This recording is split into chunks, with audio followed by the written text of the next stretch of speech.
सहकारी साखर कारखाना फाउंडेशनच्या वतीनं भव्य मेळाव्याला उपस्थित करून आपण सर्वांचे लाडके नेते या राज्याचे महसूल मंत्री चंद्रशेखरजी बावनकुळे साहेबांचे आभार मानतो। या कार्यक्रमाचा अध्यक्षस्थान करून आपल्याला आमंत्रित केले आपल्या सर्वांचे लाडके नेते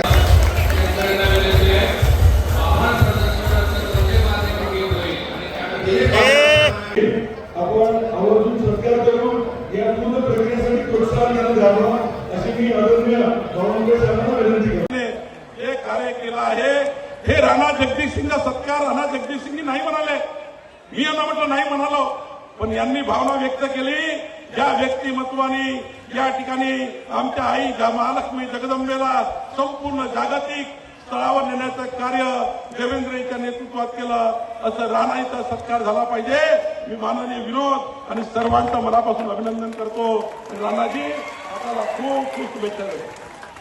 78% मतं घेऊन माननीय देवेंद्र फडणवीसजी 288 पैकी 237 आमदार महायुतीचे घेऊन देवेंद्र फडणवीस सरकार या ठिकाणी आलं। पण हे असताना मला अभिमान या गोष्टीचा आहे की बसवरावजी आपला पायगुण सुद्धा भारतीय जनता पार्टीकरता महत्वाचा आहे।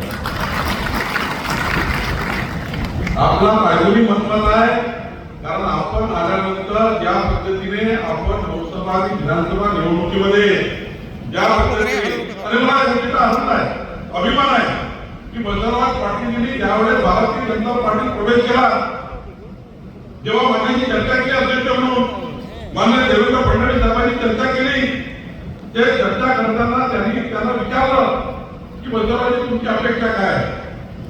त्यांनी संपूर्ण आयुष्य काँग्रेस पक्षामध्ये मोठ्या मोठ्या पदावर आपलं आयुष्य त्यांनी खर्च घातला आहे।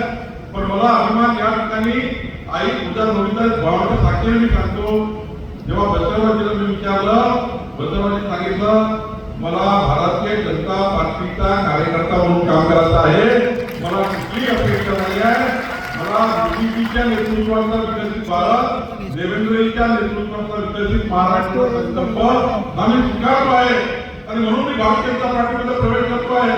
भारतीय जनता पार्टीचं सरकार या महाराष्ट्राचा देशाचा विकास करू शकतो हा माझा ठाम विश्वास आहे आणि म्हणून मी भाजपमध्ये प्रवेश करतो आहे असा म्हणणारा मोठ्या मनाचा माणूस या ठिकाणी बसवराजी पाटील साहेब आहे।